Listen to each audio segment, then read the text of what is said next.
Bonjour les amis, Marc Maillot encore avec vous, avec quelques versets tirés du Sermon sur la montagne à la fin du chapitre 6. À partir du verset 31, le Seigneur Jésus nous dit « Ne vous inquiétez donc pas et ne dites pas « Que mangerons-nous ou que boirons-nous? Avec quoi nous habillerons-nous » Toutes ces choses, les païens s'en préoccupent sans cesse. Mais votre Père qui est aux cieux sait que vous en avez besoin. Faites donc du règne de Dieu et de ce qui est juste à ses yeux votre préoccupation première, et toutes ces choses vous seront données en plus. Ne vous inquiétez pas pour le lendemain se souciera de lui-même. À chaque jour suffit sa peine. Alors, fin de la lecture. Je pensais aujourd'hui que suite à la lecture de ce passage, je vous laisserai un petit témoignage personnel à l'égard de la provision de Dieu pour ses enfants, en l'occurrence pour moi. Alors, les gens me demandent parfois comment je suis venu à ma vocation de l'évangéliste. Et est-ce que mon père était pasteur? Pas du tout. Hein. Et en fait, j'étais élevé dans le catholicisme romain avec ses traditions et mon père était commerçant. Il avait un magasin de meubles. Hein. Et après avoir terminé mes études au lycée, je m'étais inscrit à la faculté à Washington, hein, aux États-Unis. À l'époque, j'avais 18 ans, où je cherchais profondément le sens de ma vie. Hein. J'avais rejeté, bien sûr, tout mon héritage catholique romaine et alors j'espérais trouver auprès de la sagesse des grands professeurs de l'université les mots qui pourraient m'orienter dans la vie. Je cherchais surtout la réponse des trois grandes questions: qui sommes-nous, où allons-nous et d'où venons-nous, selon le tableau de Gauguin. Mais à l'époque, je me suis aperçu que malgré toute leur érudition, ces professeurs n'étaient guère plus avancés que moi, selon un mot moqueur d'un de mes collègues qui disait que ces profs, ils savent tout, mais c'est tout ce qu'ils savent. Alors, à cette époque, je commençais à m'intéresser à la pensée orientale. C'était un peu la mode, hein, et j'ai décidé de partir en Inde pour trouver la sagesse et la paix là-bas. Et en fait, c'est en Inde que j'ai rencontré un chrétien qui m'a parlé de Jésus-Christ et qui m'a donné une Bible que je commençais à lire en avril 1973.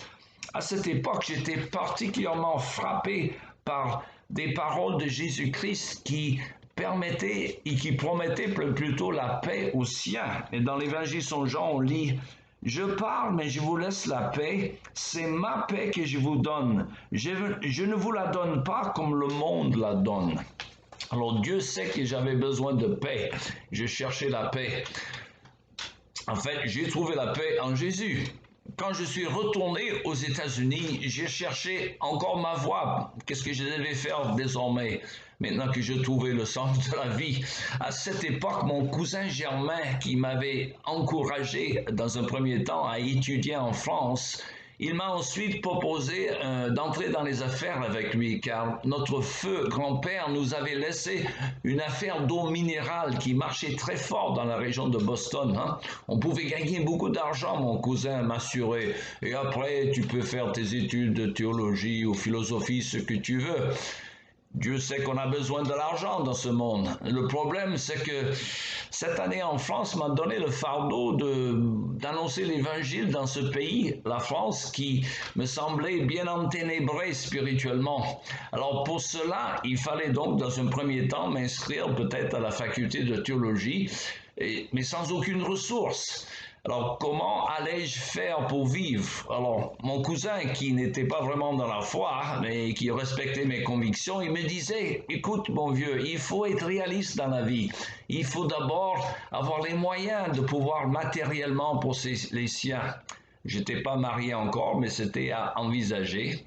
Il dit, la Bible ne dit-elle pas que celui qui ne pourvoit pas pour les siens a nié la foi et qu'il est pire que l'infidèle? Il me disait cela en citant peut-être inconsciemment un verset de l'épître de Paul à Timothée, 1 Timothée 5,8. Je dis, c'est vrai, c'est ce que je réponds, mais Dieu dit également de chercher d'abord le royaume et la justice de Dieu et ne pas se faire des soucis pour la nourriture et le vêtement. Notre Père Céleste, il sait ce que nous avons besoin. Il promet de pouvoir au moyen pour celui qui marche dans sa volonté. Alors, après avoir prié, j'ai cherché le conseil auprès d'un pasteur et j'ai décidé que j'allais partir en France sans ressources. Et d'ailleurs, j'ai refusé donc l'offre d'entrer dans les affaires avec mon cousin, une affaire d'eau minérale qui tournait depuis 1858, pour vous dire que c'était une affaire sûre. Alors, je partais en France en pensant que Dieu allait pourvoir à mes besoins, et en fait, il a fait. Quant à l'affaire de l'eau minérale, ça pourrait vous étonner de savoir que cette affaire qui tournait, comme je dis, depuis le milieu du 19e siècle, il a coulé 2 ans après, suite à un divorce dans la famille de mon cousin. Voilà, la parole de Dieu s'est confirmée. Voilà, il me reste qu'à vous souhaiter une bonne journée et à la prochaine.